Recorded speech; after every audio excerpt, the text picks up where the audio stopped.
Y a su nombre. Y a su gloria. Dios es bueno, ¿cuántos lo saben? Tienes que estar convencido de que Dios es bueno contigo. Amén. Sí, Dios es bueno con todo. Y es Dios de todos. Pero tú lo puedes personalizar. Es tu Dios. ¿Sí o no? Es mi Dios. Y Él es bueno conmigo. No pecas en decir eso. Amén. Entonces, hoy es un día donde muchos de repente están recordando. Amén. Y decimos, el Señor se levantó hace más de 2000 años. No se está levantando hoy, ya se levantó. Amén. Y está a la diestra del Padre.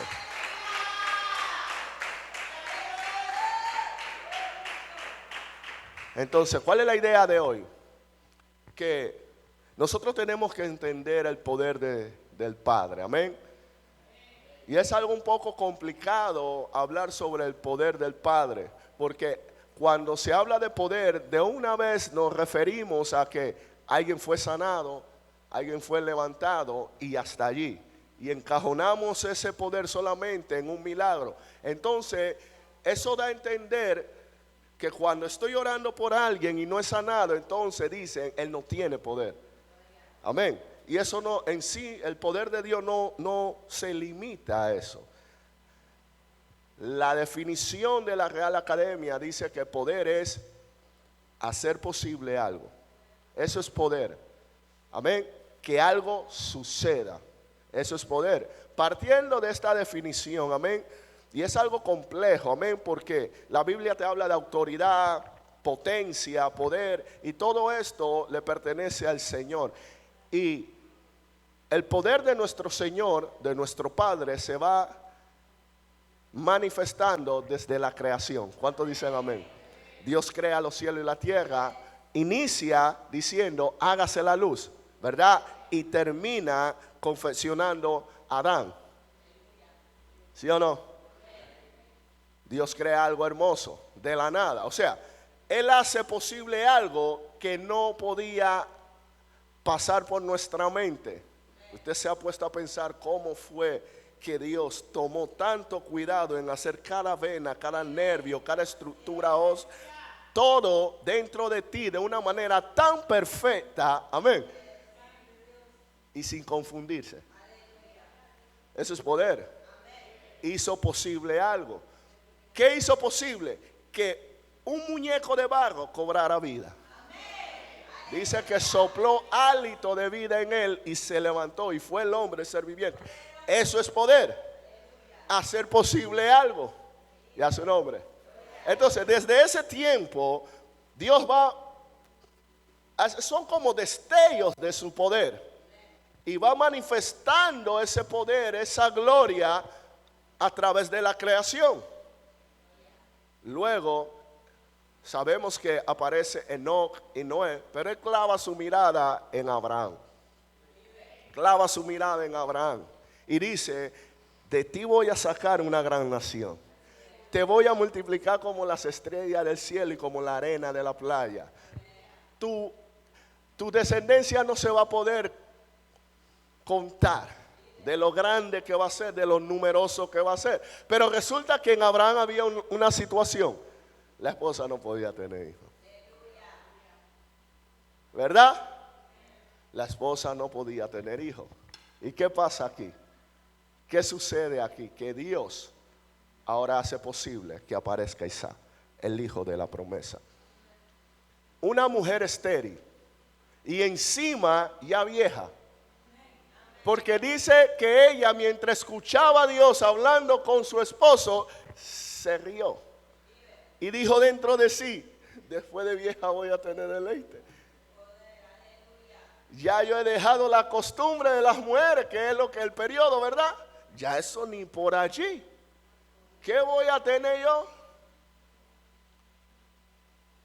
Y dice el hombre casi muerto, Abraham. Y llega Abraham a su esposa y sale embarazada. Y aparece Isaac. Lo que no se podía hacer se hizo posible. Lo que la ciencia no podía hacerlo, Dios lo hizo posible. Eso es poder. Y a su nombre. Entonces, te estoy dando una pequeña introducción para que podamos entender cuál es su poder. Amén. ¿En qué consiste ese poder? Entonces, cuando vemos que sale Isaac, eso no queda allí, porque el libro de Gálatas 3:7 nos dice que los que son de la fe son hijos de Abraham, ¿sí o no? Ahora, desde ese momento, Dios muestra una intención. ¿Cuál es la intención? De que todos seamos salvos. Porque dice que en Él van a ser bendecidas todas las familias de la tierra. Eso es una promesa. Por eso Pablo en el libro de Gálatas dice que los que son de la fe, estos son hijos de Abraham. Te está diciendo, tú formas parte de la promesa de que le dieron a Abraham. Tú eres de fe, tú formas parte de eso. Entonces, desde ese instante, Dios comienza a mostrar la intención de salvar a los gentiles. Y a su nombre.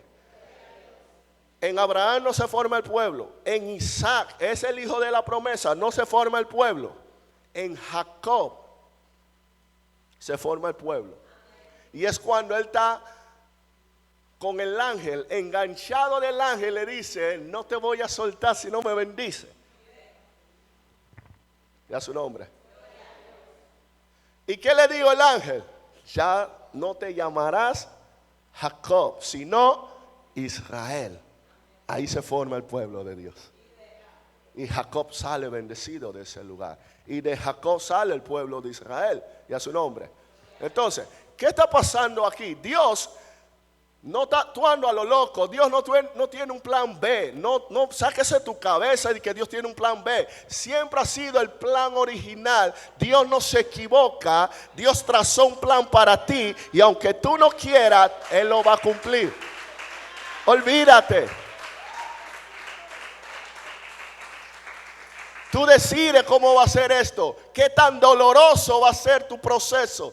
Tú eres el que va a decidir eso. Tú eres el responsable de lo que sucede en tu entorno. No te encima de tu responsabilidad diciendo: Dios me va a convertir. Si tú no aceptas a Jesús hoy, entonces tú tienes un problema. Si Dios decidió que tú vas a ser salvo, van a pasar cosas en tu entorno que Dios va a provocar que tú te conviertas. O te conviertes o te conviertes. Olvídate de lo demás. Y tú puedes evadir a Dios cuantas veces tú quieras.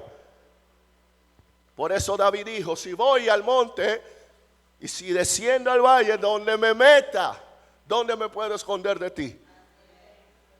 Aún en las tinieblas resplandece Él. No hay lugar en la tierra que tú puedas esconderte de Dios. Amén. Entonces muestra su poder. Aparece Jacob, tiene 12 hijos Jacob. Uno de ellos, José, es llevado como esclavo a Egipto. Y vemos algo hermoso aquí en esta historia de José. Dice que el faraón se quitó el anillo y le dijo: después de mí tú eres el que manda. Nadie está por encima de ti, José Damayo. Coge, ahí está el anillo, autoridad. Por eso dicen que José es prototipo de Jesús, porque Jesús está sentado a la diestra del Padre. ¿Quién está por encima de Jesús? Nadie. ¿Y quién lo puso ahí? El Padre. Por eso dicen que José es el prototipo de Jesús. ¿Por qué? Porque a través de José se salvó el pueblo. Y a través de Jesús tú eres salvo. Usted está viendo las similitudes. Usted está viendo que desde tiempo antiguo Dios está mostrando su intención y qué es lo que Él va a hacer. Él te está anunciando: mira lo que yo voy a hacer cuando venga mi hijo. Así como salvé al pueblo, voy a salvar a los demás a través de mi hijo, a través de José. El pueblo de Dios se mantuvo con vida, y a través de Jesús todos los que crean en Él se mantendrán con vida. Comienza Dios a actuar. Ahora, se te hace más difícil a ti el seguir un plan una vez tú lo hablas, porque ya todos saben lo que tú vas a hacer, ¿verdad? Y no está el, esa sorpresa de que la gente queda sorprendida porque ya sabe todo tu plan. Dios no tiene problema con anunciar todo su plan. Él anuncia todo su plan. Yo voy a hacer esto y no hay diablo que lo tenga. Usa el diablo con fines de que su propósito se cumpla. No hay nada en la tierra y él comienza a elaborar todo, y eso es poder, hacer posible algo. Después de José, comienza a avanzar y dice la Biblia en el libro de Romanos, Pablo dice que la muerte reinó desde Adán hasta Moisés. ¿Sí o no? Y esa fiesta se la acabó. Aparece Moisés y a través de Moisés se hacen grandes señales.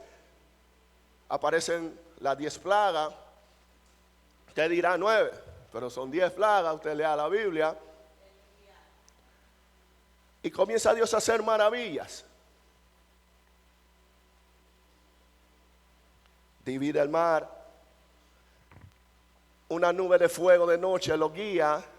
Columna de nube de día para darle sombra.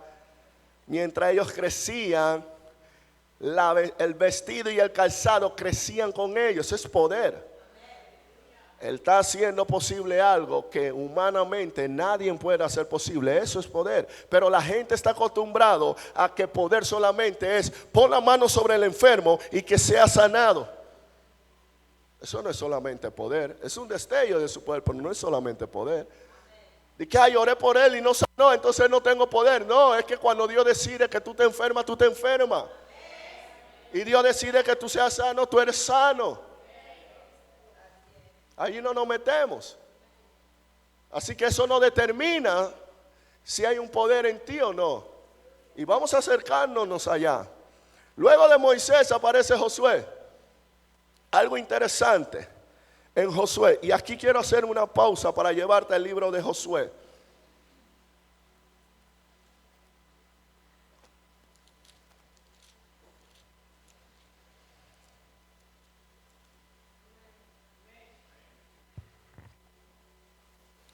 Ya lo tiene, Josué 1:7.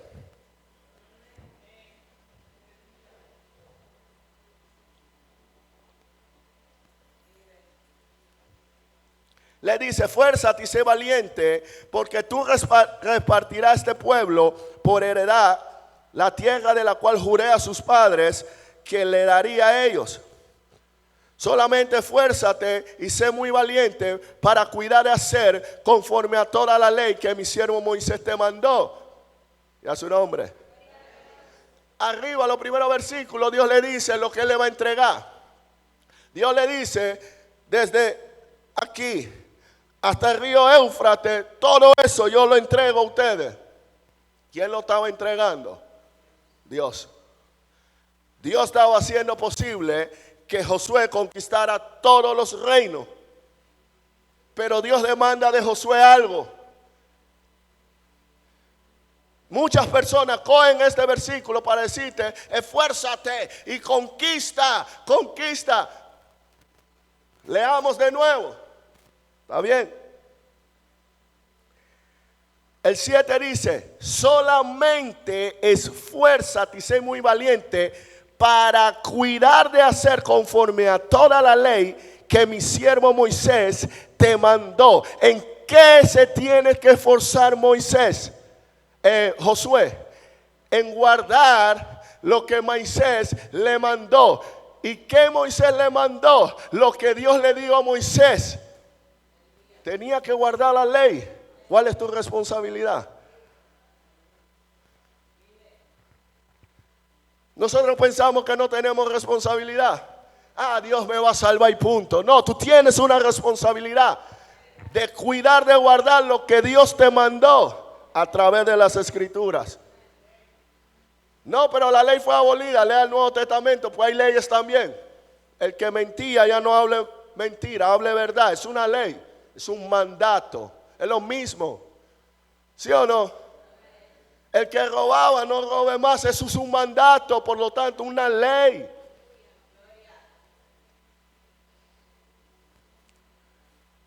Pero la gente dice que no. Yo soy libre. Y la libertad la convertimos en libertinaje. Y no entendemos lo que está escrito y andamos cerrando el blanco constantemente. Hacemos de una mentira una vivencia bíblica. Este es mi límite, este es mi blanco, pero es una mentira del mundo. Esfuérzate.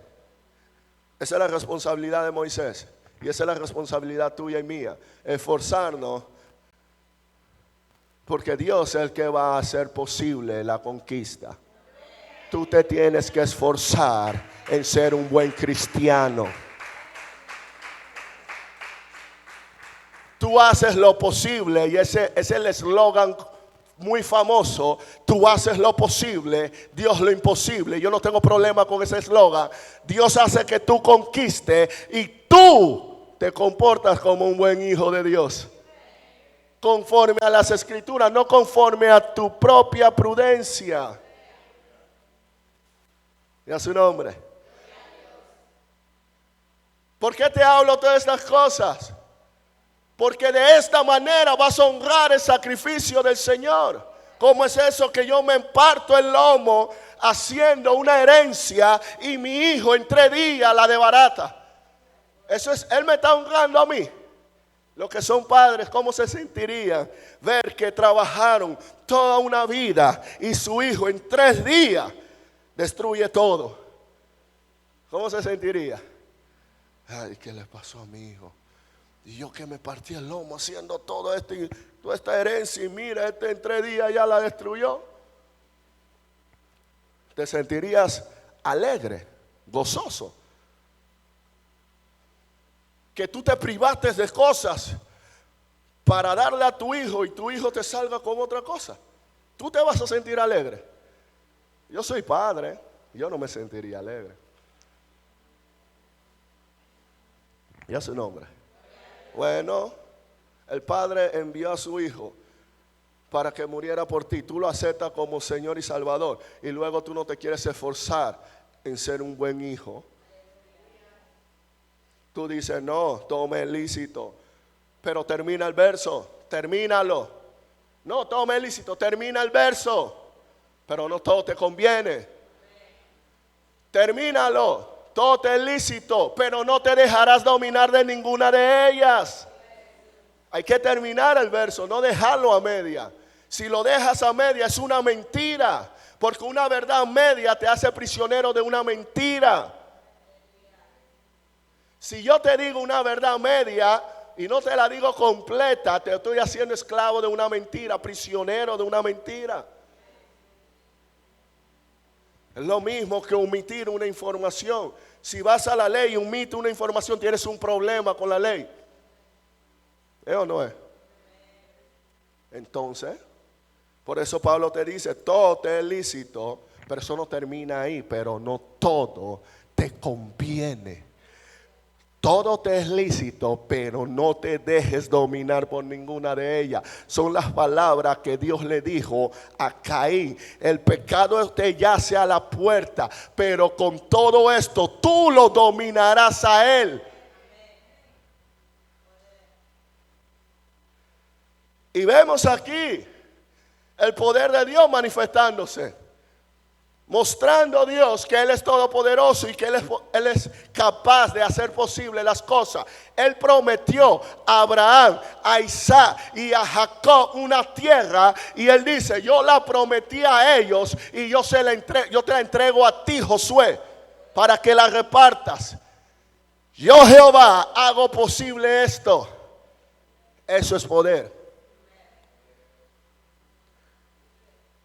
Poder es hacer posible algo, que suceda algo. Eso es poder. La gente dice solamente poder es tener dinero. No, no es solamente eso. El dinero te da poder, sí, pero tú no puedes tener dinero y tú influyes la vida de ella para que influya la de ella y así sucesivamente, y tú logras hacer algo. Eso es poder también. Hiciste que pasara algo, mostraste tu poder. Bueno, Dios está mostrando su poder. Y a su nombre. Josué cuando cruza y dice, está bien, vamos a hacer la misión. Y cruza el Jordán. Esa es la primera situación que enfrenta. ¿Cómo cruzamos esto? Dios le dice, tranquilo, hagan esto. Él lo hace y pasan en seco.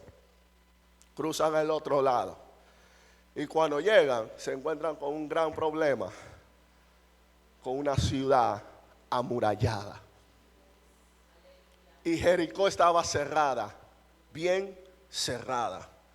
Nadie entraba, nadie salía por causa de los israelitas. Él envía espías. Estos espías llegan y se esconden en la casa de Rahab, dice las escrituras, y la llama prostituta. Algo interesante. Rahab no era del pueblo de Dios, ¿verdad? Pero Rahab se convierte en mamá de Boaz. ¿Tú sabes quién era Boaz? El esposo de Ruth, bisabuelo del gran rey David. La genealogía. Aparece Rahab en la genealogía. En el libro de Mateo usted lo puede leer. Sale en la genealogía. Entonces ahí nuevamente Dios muestra su intención de hacer de dos pueblos uno. Porque ella se casa con alguien del pueblo de Dios. De allí sale Ruth, quien le dice a Naomi, su suegra, vamos a leerlo, búsquelo ahí en el libro de Ruth 1:16, vamos a buscarlo ahí.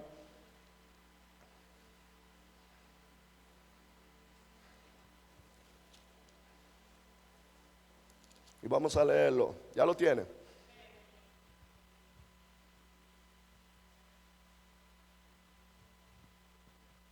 Mira lo que le dice Ruth.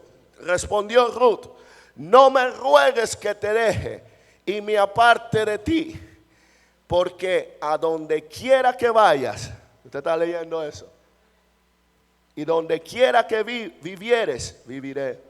Donde quiera que vaya, yo voy ahí. Donde quiera que viva, yo viviré. No me esté diciendo nada de esto. Tu pueblo será mi pueblo y tu Dios será mi Dios.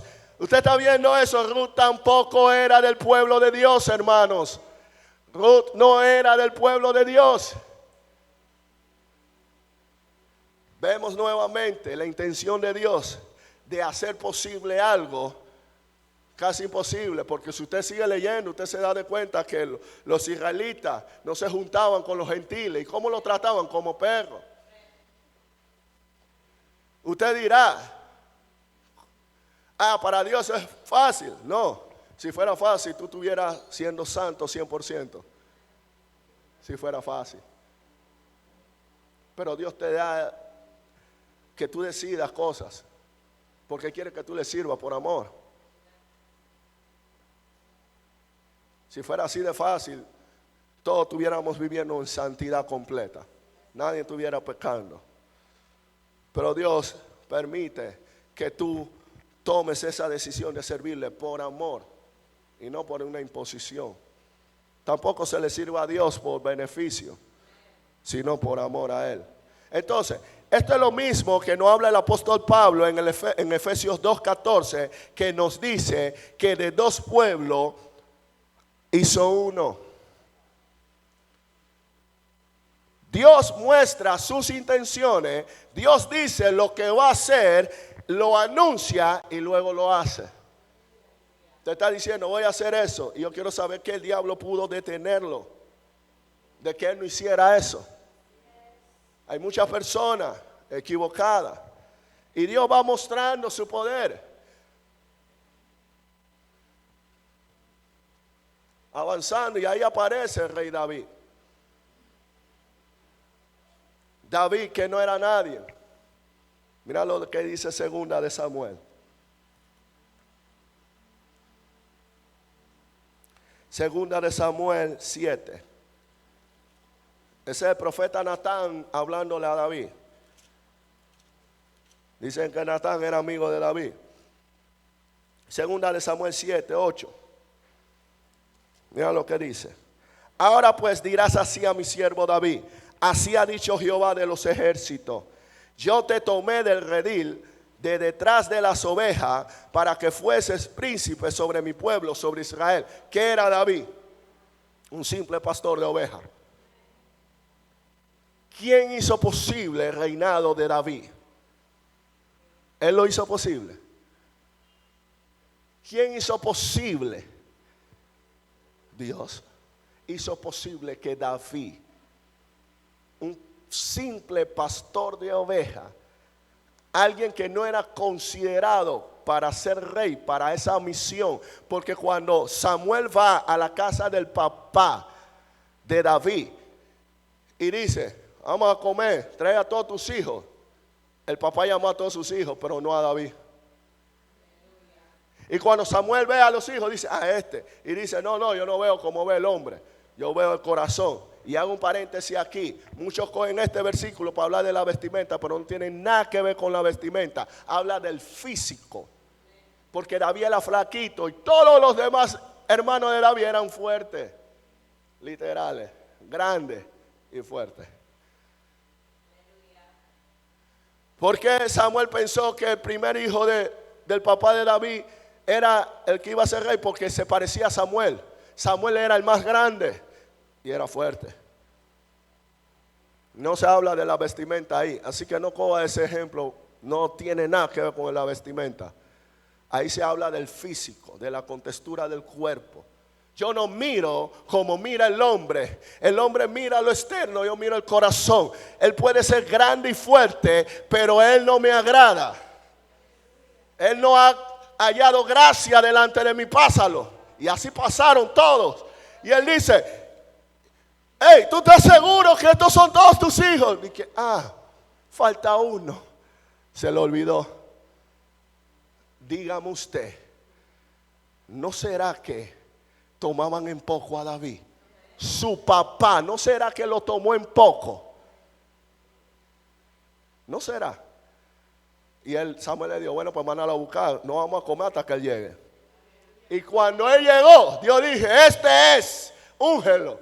Flaquito, rubio, bien parecido, delicado. Y eso tú lo ves cuando se enfrenta a David, a Goliat, que Goliat lo mira y dice: ¿qué te va a venir contra mí? Porque lo vio flaco, rubio, bonito. Ay, mira eso, hombre, él va a pelear conmigo. Cuando tú ves a una persona delgada y bien parecida, tú lo ves delicado, no lo quieres tocar porque se puede quebrar. ¿Es o no es? ¿Sí o no? Tú ves a alguien que está haciendo tanta bulla y tú lo miras y tú estás todo flaco, tú no puedes aguantar un golpe. Da cosita, ¿verdad? Como cuando veo a mi hija me da cosita, dale. Bueno, de eso se refiere cuando Samuel le dice, Dios le dice a Samuel: yo no miro como mira el hombre, porque David era flaco, pero ese había hallado gracia delante del rey, del gran rey, que lo hizo rey sobre todo Israel, y a su nombre. Él hizo posible que David gobernara siendo nada, y tú estás preocupado.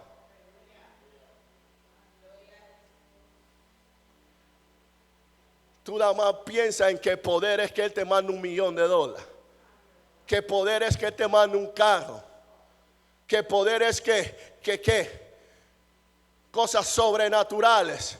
No son destellos de su poder, pero poder, su esencia en sí es que pase algo, hacer posible algo. Era imposible que David se postulara a rey y fuera escogido como rey. Todo el pueblo iba a decir: ¿qué te pasa, niño? Quítate de ahí. Para eso escogemos a tu hermano, que es más fuerte. ¿Y tú crees que los hermanos de David no eran guerreros? Sí, eran guerreros.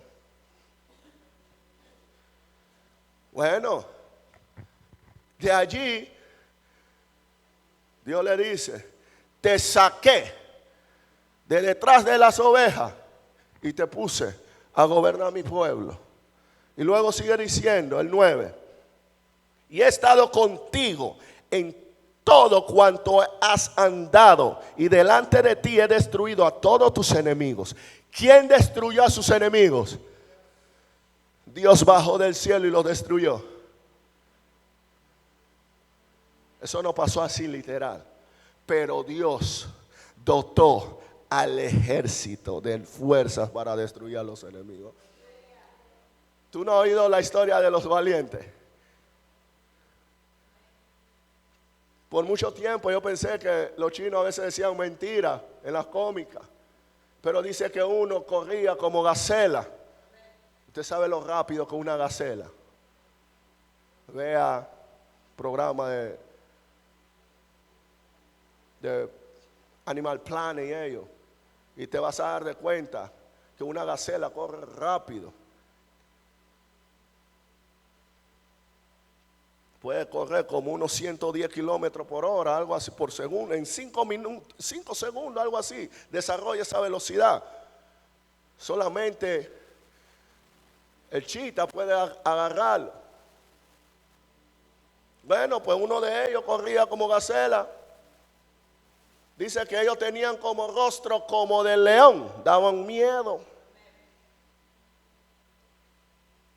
¿Tú crees que David solo mató gigantes?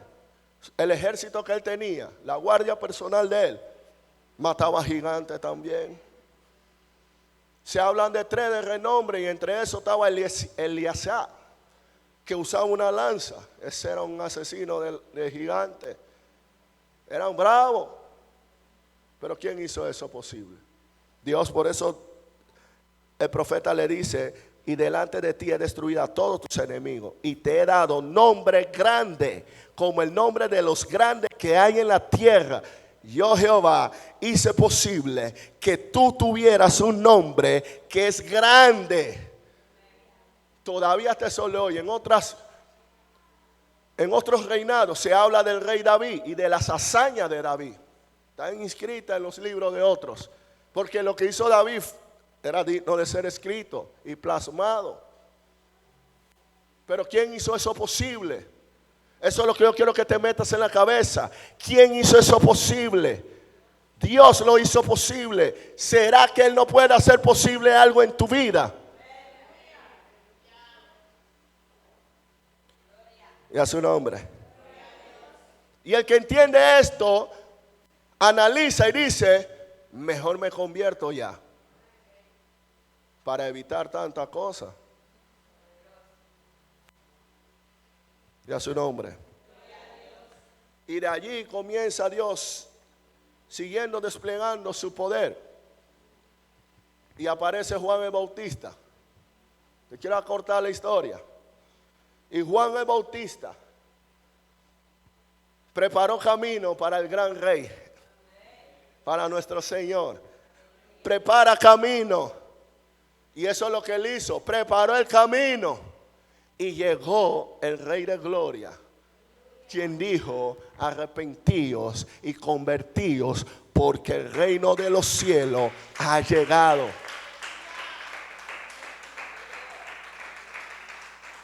Esa fue la predicación de Jesús. No fue fuera demonio. No, lo primero que hizo el Señor fue repetir las palabras de Juan el Bautista: arrepentíos y convertíos, porque el reino de los cielos se ha acercado. Estoy aquí. Lo que parecía imposible, ahora sus ojos lo está viendo. A su nombre. Hermanos,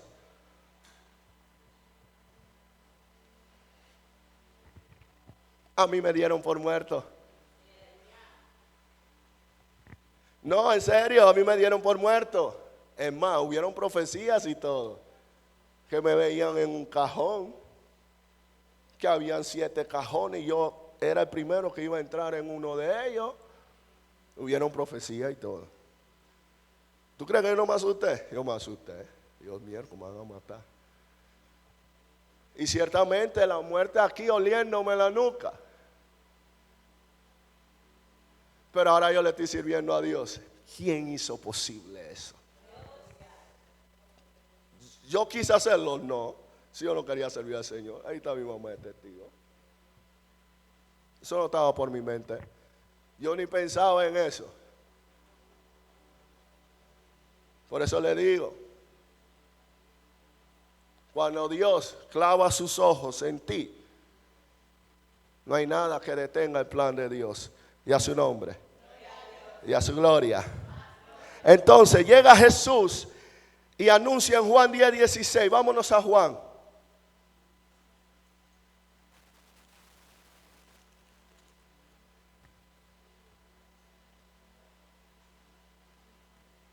Ya lo tiene. Juan 10:16 dice: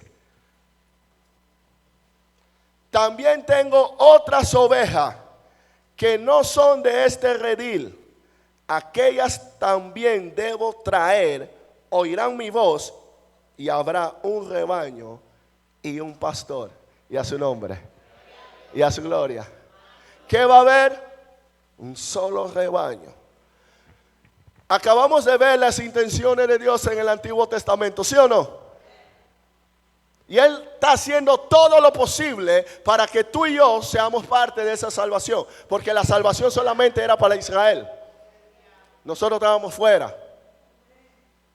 Nosotros estábamos fuera. No había salvación para nosotros. Pero Jesús llega y dice: yo vengo a cumplir la voluntad de mi Padre. Y una de ellas es de hacer de dos pueblos uno solo. Ahora, eso es algo difícil de hacer. Porque ya el pueblo de Israel estaba acostumbrado a un sistema, ¿verdad? Tanto así que cuando Dios le dice a Pedro: mata y come, él dice: cosa inmunda no ha pasado por mi boca. ¿Qué pasa? Él no reprendió a Dios, ¿verdad? Vio de nuevo un lienzo que bajaba y le dijo: mata y come, Pedro. ¿Qué mata y come si yo no he comido nada inmundo? No llame inmundo a lo que yo he santificado.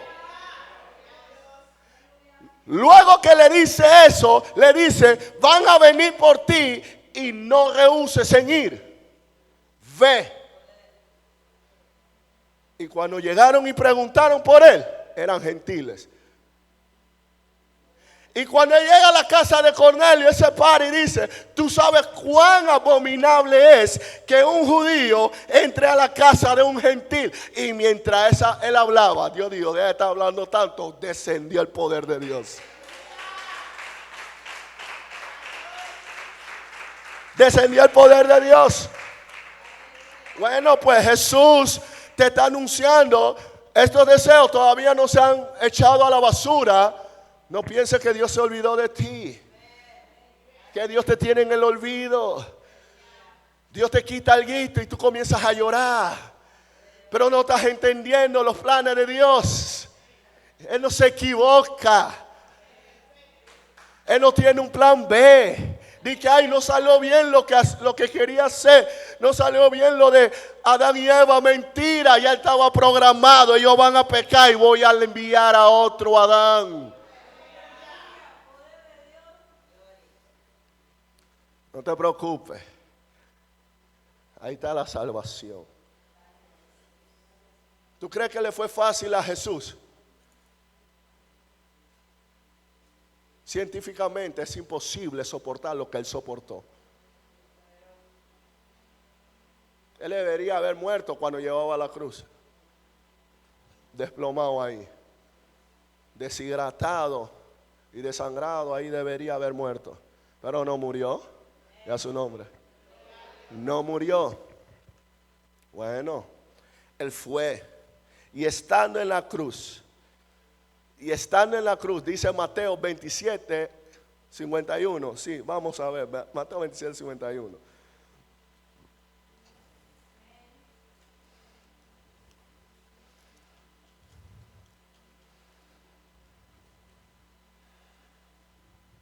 Ajá. El 50 dice: mas Jesús, habiendo otra vez clamado a gran voz, entregó el espíritu. Ese es cuando dice: en tus manos encomiendo mi espíritu. Y he aquí, el velo del templo se rasgó en dos. de arriba abajo. Y la tierra tembló y las rocas se partieron. Lo que conocen de costura saben que donde está la costura es algo difícil de rasgar. Donde está esa costura reforzada es difícil de rasgar eso. Bueno, pues desde arriba abajo, no de abajo arriba, desde arriba abajo se rasgó el velo. Y tú dirás, pero fue un velito. No, el velo que estaba en aquel templo era un velo como de 4 pulgadas. No era un velito como usted piensa que usted usa en la cabeza. No, era como de 4 pulgadas. Yo quiero saber qué humano podía rasgar eso de arriba abajo. Bueno, cuando ese velo se rasga, es el Señor diciendo: ahora todos pueden entrar a mi presencia. Todos pueden entrar a mi presencia. Ya no hay necesidad de matar un cordero y ir al sumo sacerdote, porque ahora el sumo sacerdote soy yo. Ahora yo he hecho un camino nuevo y vivo para que tú vuelvas al Padre. Eso es mostrar poder, autoridad, señorío. No solamente poder es poner la mano en la cabeza de alguien y que se caiga hacia atrás. Ni siquiera es poder. Esa es una fuerza que hizo el predicador en tumbar al hombre. Ni siquiera. Poder no es que alguien hable en lengua. Ese es un don del Espíritu. Y falta ver si es verdad. Y a su nombre. Y a su gloria. Estamos viendo desde la creación hasta ahora cómo Dios va mostrando su poder. Te anuncia, te dice: mira lo que voy a hacer. Voy a hacer esto, esto y esto. De 2 pueblos voy a hacer uno. Voy a salvar a los gentiles también, Abraham. Por ti voy a salvar a los gentiles. En ti toda la familia de la tierra van a ser bendecidas. Pero luego en Jacob se forma un pueblo y dice: este es mi pueblo y solamente este tiene salvación. No había salvación para más nadie. Y después llega Jesús y dice: espérate, la intención original del Padre es que de 2 haga 1. Eso no se ha olvidado. Yo tengo otras ovejas que tengo que traer aquí. Ellos oirán mi voz y de 2 pueblos voy a hacer uno. Y solo habrá un pastor. Y a su nombre. Eso es poder. Iglesia, eso es poder.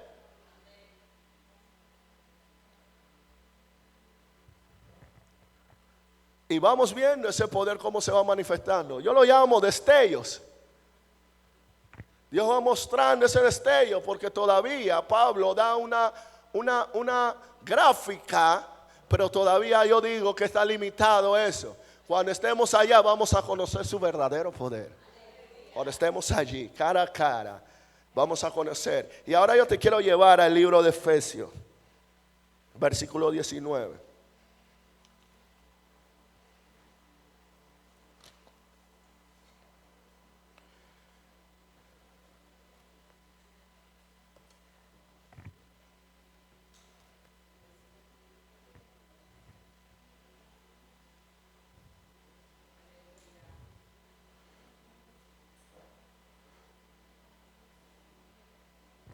Ya le digo.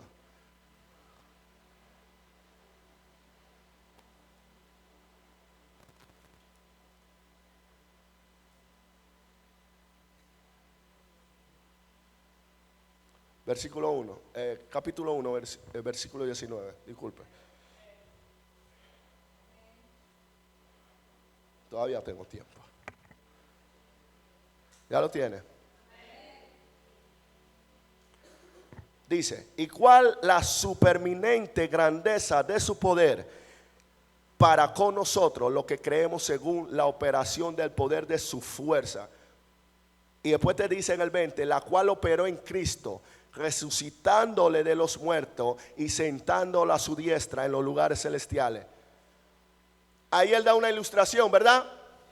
Del poder del Señor.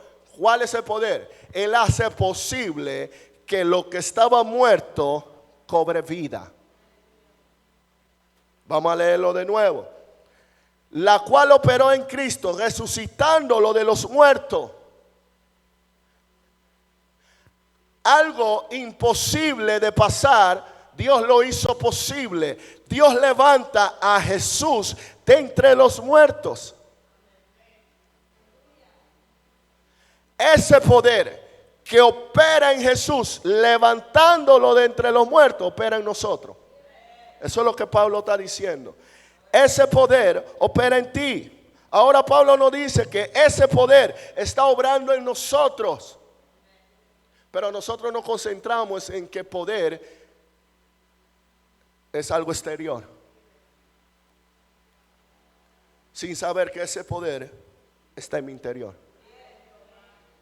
No, el poder de Dios. Cuando hablamos de poder de Dios, yo quiero ver a todo el mundo revolcándose en el piso. Si no, no hay poder de Dios. Mentira del diablo, eso no es poder de Dios. Pablo te está ilustrando. La primera ilustración es que el poder de Dios opera en ti, que estando muerto en tus delitos y pecados, ahora tú tienes nueva vida en Cristo. Eso es poder.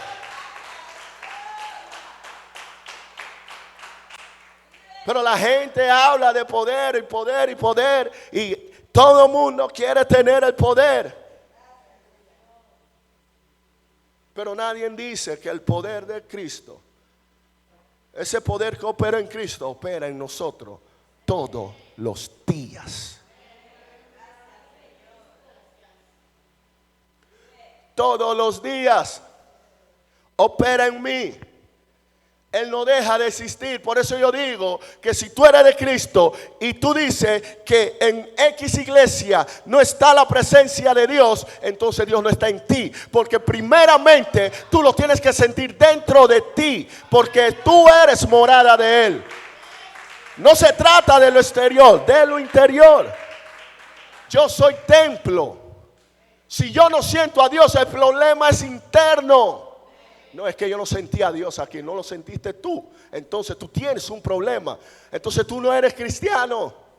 Tú no eres de Dios. ¿Cómo que no? Yo soy de Dios. Entonces tú lo debes sentir dentro de ti. Porque la Biblia dice que somos templo, morada del Espíritu Santo, del Dios vivo. Somos uno con Cristo Jesús. ¿Cómo es que yo no siento su poder, su presencia? Yo estoy en mi casa y yo no siento el poder de Dios. Ah, porque la estructura que se siente, mentira del diablo. ¿Qué estructura qué? Es solamente para congregarnos la estructura. La estructura no tiene nada.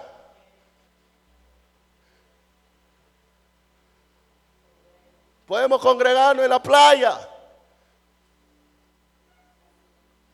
donde usted quiera. Pero la Biblia dice no dejándonos de congregar como muchos tienen por costumbre. Y hemos decidido congregarnos en este lugar. Pero la estructura no determina la presencia de Dios. Si tú no tienes esa presencia contigo, entonces tú tienes un problema. Tú necesitas arrepentirte y convertirte. Y a su nombre. Y a su gloria. No todos tienen la capacidad de hacer un enemigo un amigo. No es eso es difícil. Que alguien que te ha hecho la vida de cuadrito, te ha tratado de matar, ha tratado de hacer lo que sea para hundirte, después llamarlo amigo. Eso es difícil. ¿Cuán difícil es? De 100 personas, 2 hacen eso. Por decir una cifra.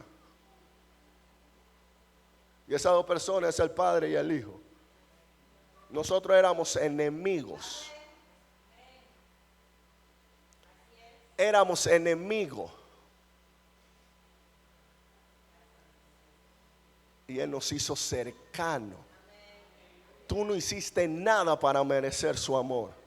De que no, yo me porté bien. No has hecho nada. Él te amó porque Él quiso amarte. No, yo me gané la salvación. Él te la dio de gratis. Por pura gracia eres salvo. No hiciste nada para merecer su amor ni su salvación. Él te amó cuando tú eras enemigo. Él me amó cuando yo era enemigo.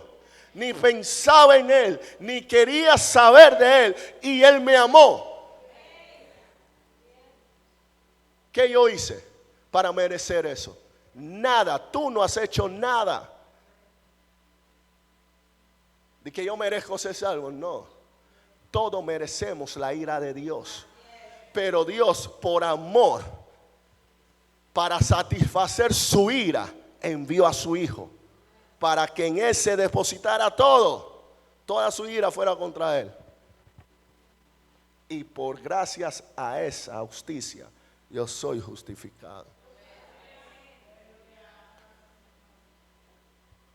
La salvación no depende de mí ni de lo que yo haga, depende de Dios. La salvación depende de Dios, no del hombre. Entonces yo no hago nada, eres responsable de tus acciones. Así como Josué, Dios lo responsabilizó y le dijo: esfuérzate y sé valiente. Te toca hacer eso. A ti también te toca esforzarte y ser valiente en guardar todo lo que estableció Jesús. Porque Juan te dice: el que dice que permanece en Él debe de andar como Él anduvo. Tienes que seguir sus pisadas. Tienes que imitarlo. Tienes una ordenanza. Tienes una misión. Y te tienes que esforzar y ser valiente en cumplir esa misión. En parecerte a Cristo. ¿Es fácil? No. ¿Es difícil? Un poco. ¿Imposible? No, sí es posible. Difícil, sí. Un poco se hace difícil. Pero ¿se puede hacer? Sí se puede hacer.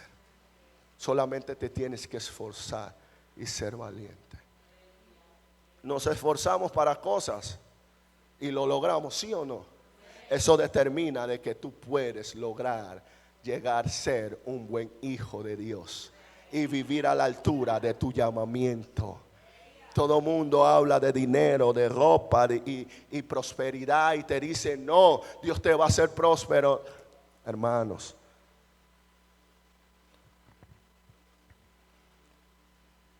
eso no es ni primordial ahorita mismo. Lo primordial es que tú seas salvo. Y si tú no eres salvo, lo primero que tú tienes que pensar en este día es reconciliarte con Dios. Y si ya tú eres salvo y no estás viviendo conforme a las escrituras, tienes que arreglarte con Dios. Porque decimos: Dios me ama. Sí, eso es verdad. Dios te ama. La pregunta es al revés: ¿tú amas a Dios? Esa es la pregunta. ¿Tú amas a Dios? Sí, yo lo amo. Bueno, está bien, tú lo amas. Ya lo dijiste, tú lo amas.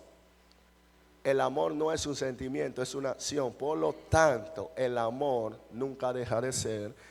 El amor no busca lo suyo. Y a su nombre. Y nos metemos en la preeminencia del amor, ¿verdad? El amor son acciones. Si yo amo a Dios, yo no busco lo mío, porque yo amo a Dios. Y cojo a los padres de ejemplo. Los que aman a sus hijos no buscan lo suyo. No trabajan para sí, trabajan para ellos. Estoy trabajando para dejarte una plataforma para que te pueda parar, porque a mí no me la dejaron. Y si me dejaron una, quiero dejarte una mejor. Porque en la que estoy está como que tambaleando, así que estoy haciendo soporte para cuando te pares, pueda estar sólida esta plataforma. ¿Para quién estás trabajando?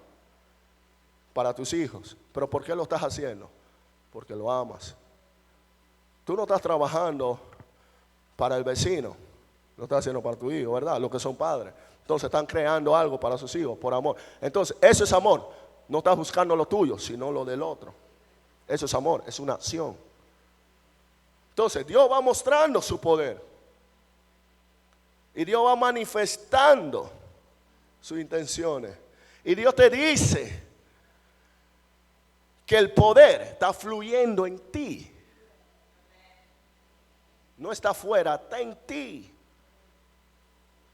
Ese poder que operó en Cristo, levantándolo de entre los muertos, ese poder está operando en ti. Desde tiempo antiguo, Dios va mostrando sus planes, sus intenciones y va preparando todo para que así sea posible. Eso es poder, hacer posible algo. No era posible la salvación y Él la hizo posible. No era posible. La muerte reinaba desde Adán hasta Moisés.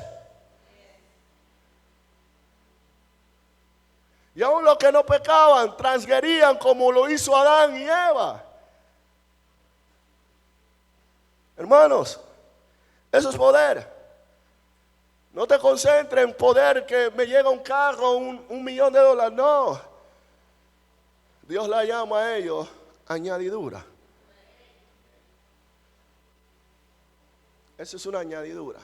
Ni siquiera Dios la llama como una bendición. ¿Sabes lo que Dios llama bendición? Sentarte en los lugares celestiales. Estamos acá, ¿verdad? La cual operó en Cristo, resucitándolo de los muertos y sentándolo a su diestra en los lugares.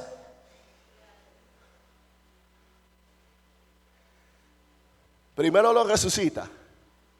Y luego ¿qué hace? Lo sienta a la diestra del Padre. El poder que operó en Cristo, resucitándolo de los muertos y sentándolo a la diestra del Padre, es el poder que opera en ti y en mí. Ahora dime, ¿dónde dice allí que el poder es que uno se esté revolcando? Que el poder es hablar en lengua o algo así. Que el poder es que haya un desorden en la iglesia. No. Cuando el Espíritu Santo llega a tu vida, iglesia, Él hace que tú estés en tu juicio cabal. Él no hace que tú pierdas la razón. Ejemplo de eso es el endemoniado. Te perdone. El endemoniado hacía cosas sin sentido. Se golpeaba y se hacía daño. Hasta que llegó Jesús y lo libertó. Y cuando le libertó, ¿qué pasó con él? Se sentó y estaba en su juicio cabal. Pensaba y razonaba. Cuando el Espíritu Santo llega a tu vida, tú vas a pensar y vas a razonar. Y vas a decir, esto está mal, no lo debo de hacer. Tú no vas a perder la conciencia. Pero tenemos una definición de poder errada. Pensamos que tenemos que llegar a un lugar y tenemos que sentir su presencia. Hermanos, primeramente, si tú eres de Cristo, la presencia tiene que estar en ti. Si tú eres de Cristo, tú eres portador de esa presencia. ¿Me equivoco? Y hay muchas canciones que dicen eso, pero todavía seguimos diciendo, es que yo no sentía a Dios. Ahí no hay poder. Ese pastor no tiene poder. Hermanos, no tiene unción. Tenemos un concepto errado de lo que es poder y unción. Tú sabes que la unción del santo está sobre cada persona que se convierta a Cristo. ¿Tú sabías eso? Que la unción del santo está sobre cada persona que se ha convertido a Cristo. Desde el momento que se convirtió a Cristo, decidió seguir a Cristo, desde ese momento fue ungido.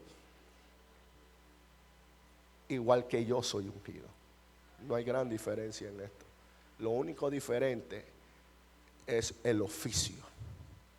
Cada uno tiene oficios diferentes. Y el poder, el pastor tiene más poder. Ni siquiera diga eso. El poder que opera en mí, opera en ti. Si tú eres de Cristo, opera en ti. Y en el mismo lugar que Dios me sentó, te sentó a ti también en los lugares celestiales. Ese es el poder de Dios. No merecías nada, pero Él hizo posible que merecieras la vida eterna. Eso es poder. Esto es poder. Que alguien sea sanado es un destello de su poder. Un milagro es un destello de su poder. Pero en esencia, que tú participes de la vida eterna, nadie puede hacer eso. Te digo nadie porque el diablo te puede fabricar una sanidad, un milagro. Es más, la misma persona te fabrican uno y te dicen, ese es el gran poder de Dios, como Simón el mago. Este es el gran poder de Dios, hasta que llegó ¿quién? Uno de verdad y dijo, mira qué es. El poder de Dios es que pases de muerte a vida. Ese es el poder de Dios. Que antes estabas muerto en tus delitos y pecados y ahora gozas de vida eterna.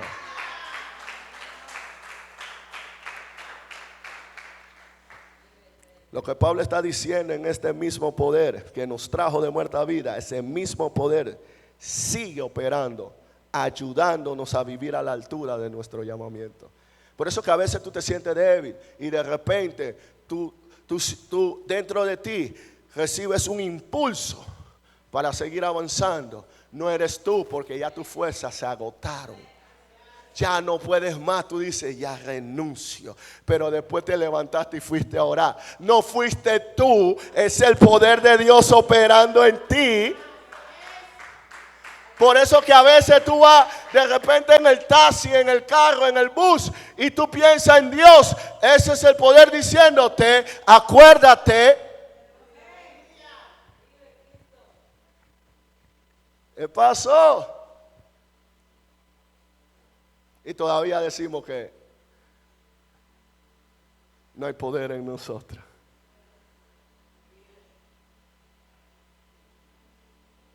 No merecía nada y te llegó algo, un destello de su misericordia. Y Dios desde tiempo antiguo va destellando, va haciendo destellos. Cuando estemos allá vamos a ver su totalidad. Es como cuando, te lo ilustro con esto, cuando dice la Biblia en Efesios que Él nos dio un anticipo, ¿verdad? Es el Espíritu Santo. Un anticipo. Y nosotros creemos que ya eso es todo. Y Dios te dice, no, eso no es todo todavía.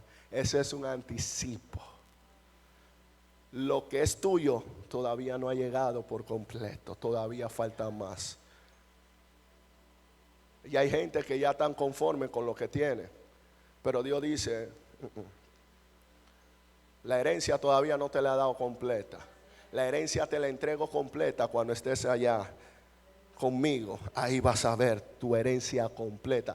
Yo digo en mí, si el Espíritu Santo solamente es un anticipo, es una garantía que Dios me da de que me va a dar mi herencia, yo no quiero saber qué es eso. No cabe en mi cabeza qué puede ser.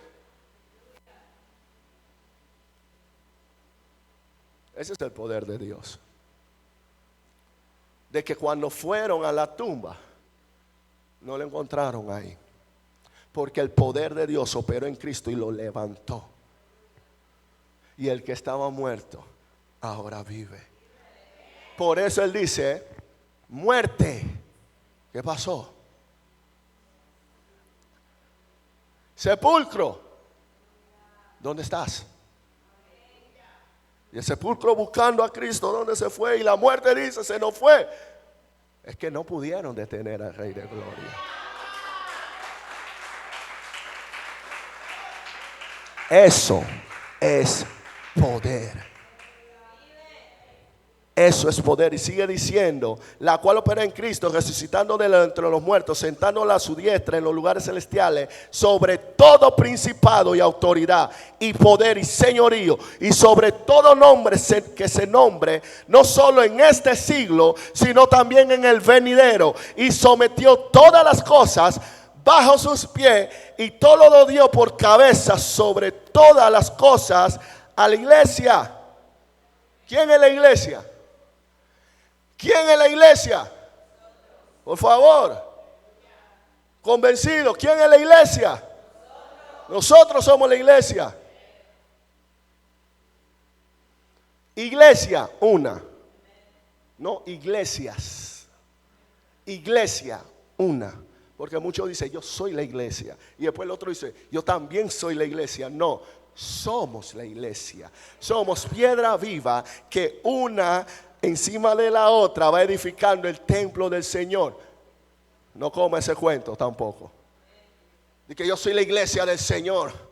Yo me voy a apartar, yo no necesito congregarme porque yo soy la iglesia del Señor. No. Tú necesitas congregar porque tú eres una piedra viva que junto a la otra edifican el templo. Déjate de eso. Hay que leer la Biblia. No es que tú eres la iglesia. No. Somos la iglesia. Leámoslo de nuevo. Y sometió todas las cosas bajo sus pies. Jesús, Dios sometió todas las cosas bajo los pies de Cristo. Y sigue diciendo, y lo dio por cabeza sobre todas las cosas a la iglesia. Una sola iglesia. Usted lo está leyendo.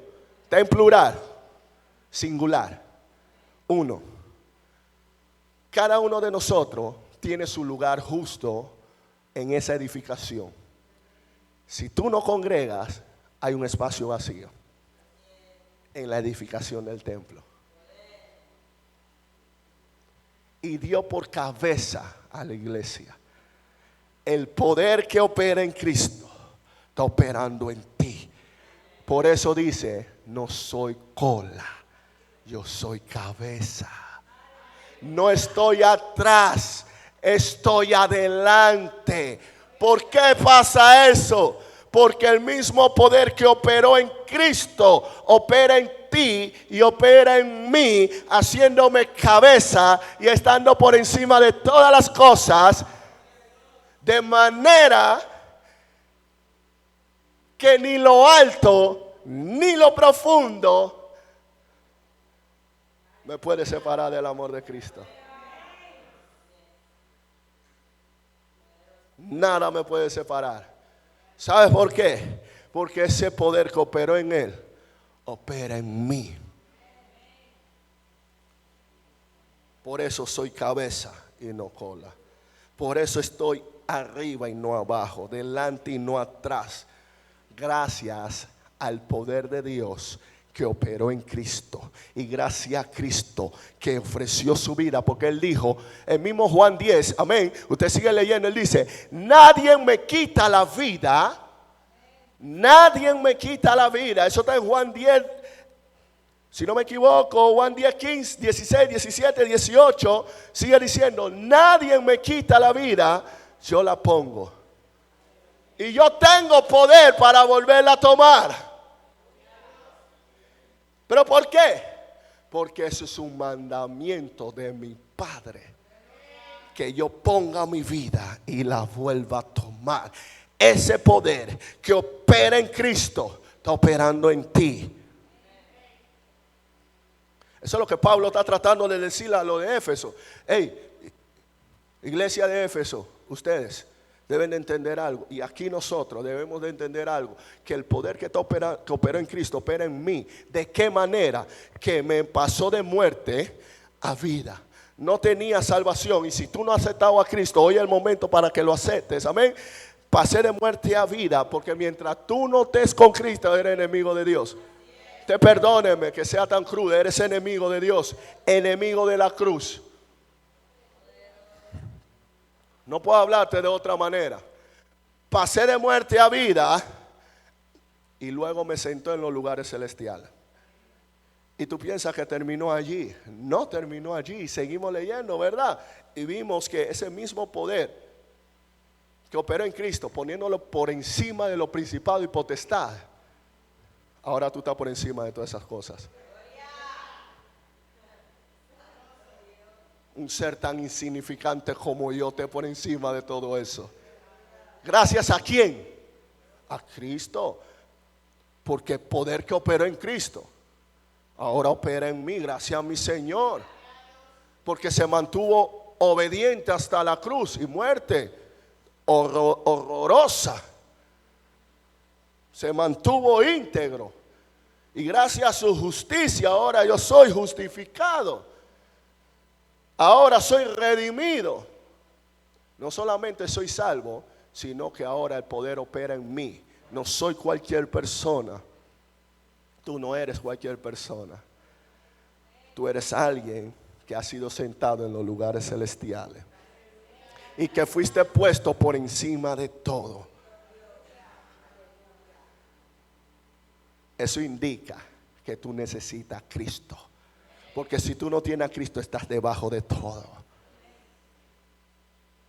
La única manera que esté por encima de todo es que tú tengas a Cristo. La única manera, y lo dio todo a la iglesia, la cual es su cuerpo, la plenitud de aquel que todo lo llena en todo. Somos el cuerpo de Cristo. Solo hay un cuerpo. Y a su nombre. Ese es el poder de Dios. La gente está acostumbrada a escuchar otras cosas, pero a mí no me agrada esta idea.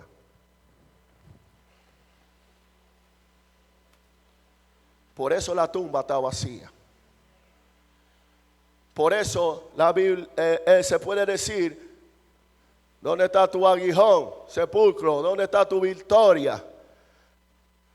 Se puede decir eso. Gracias al poder de Dios que operó en Cristo. ¿Qué más hizo Cristo? Avergonzó públicamente a los principados y a las potestades, dando muestra de su gran poder. ¿Qué poder mostró? Que la muerte no lo pudo detener, que el sepulcro no lo pudo aguantar. No pudieron. Eso es dar muestra de su poder. Nada me detuvo y ahora estoy en los lugares celestiales a la diestra de mi Padre. ¿Quién pudo detenerme? Nadie. Eso muestra que soy poderoso. Por eso Jesús dijo que ese hombre fuerte, la única manera que sea atado es que llegue uno más fuerte. Bueno, pues ese diablo, para que suelte eso, tiene que llegar uno más fuerte. Hermanos, tú necesitas a Cristo. Nosotros necesitamos a Cristo. Y si tú eres ya de Cristo y estás viviendo una vida desordenada, como el hijo pródigo, tú necesitas volver al Padre. Porque si tú eres de Cristo y estás viviendo una vida desordenada, estás deshonrando su sacrificio, estás pisoteando su sangre, estás tomando en poco su sacrificio, iglesia.